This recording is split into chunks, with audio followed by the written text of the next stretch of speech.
আজকে আমি রান্না করছি হলো মুরগি মাংস। কড়াইটা বসিয়ে দিয়েছি চুলায়। এখন এর ভিতরে দিয়ে দিব তেল।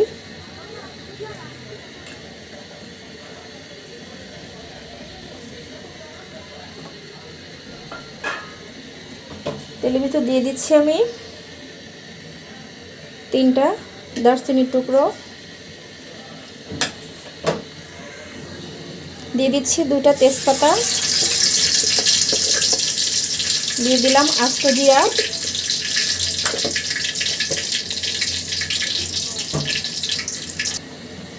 এর ভিতরে দিয়ে দিব আমি পেঁয়াজগুলো, দিয়ে দিচ্ছি পেঁয়াজ কুচি,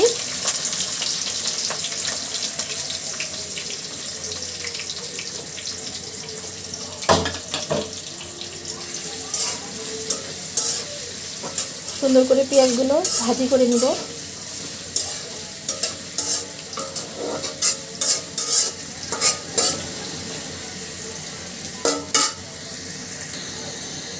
আপনারা যারা সাদ ব্লগে নতুন অবশ্যই কিন্তু পেজটি ফলো দিয়ে রাখবেন এবং ভিডিওটিতে লাইক কমেন্ট শেয়ার করতে ভুলবেন না। পেঁয়াজটা কিন্তু হয়ে গেছে আমার। এর ভিতরে দিয়ে দেব মশলাগুলো। আমি এখন দিয়ে দিচ্ছি এর ভিতরে মশলাগুলো।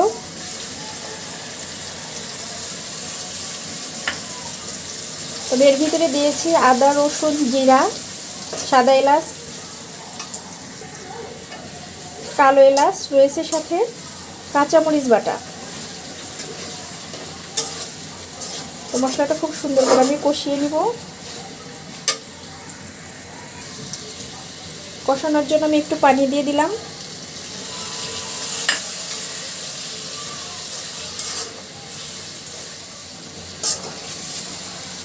মাংসতে কিন্তু কাঁচামরিচ ফালের চাইতে বেটে দিলে খাবারটা বেশি টেস্ট হয়।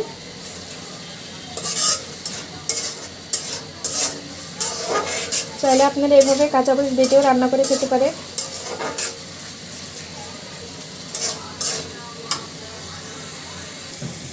মশলা থেকে কিন্তু খুব সুন্দর তেল বের হয়েছে। এই যে পারফেক্ট মশলা কষানো হয়ে গেছে। এবার দিয়ে দিব এর ভিতরে আমি মাংসগুলো।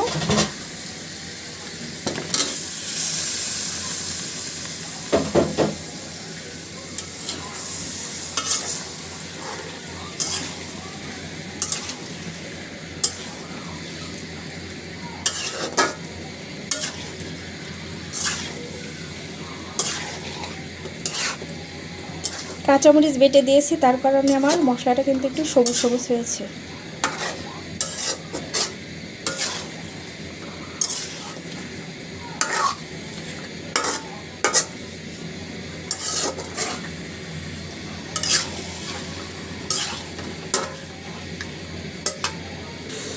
আমি এখন ঢেকে দিব।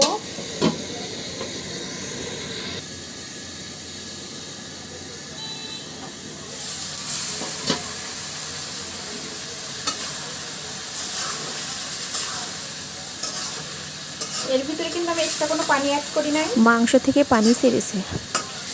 আমি এটাতে মাংসটা সিদ্ধ করে নিচ্ছি। এই যে মাংস কিন্তু প্রায় ফুলে যাওয়ার মতো হয়ে গেছে।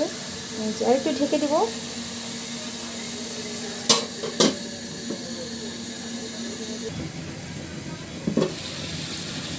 মাংসটা কিন্তু খুব সুন্দরভাবে আমার কষানো হয়ে গেছে।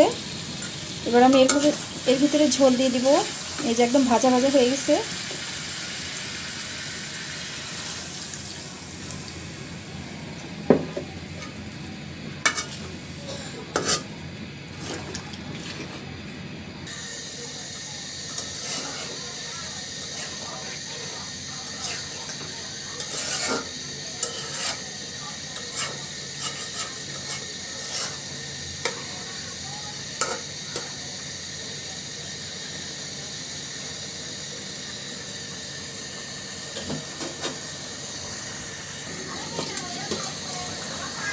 সুন্দরভাবে ঝোলটা কিন্তু ফুটতে শুরু করেছে।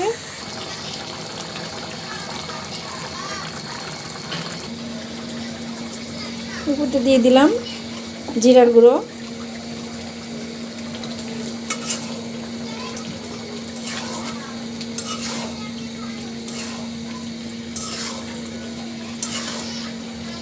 খুব সুন্দর একটা স্মেল বের হয়েছে, মাশাআল্লাহ।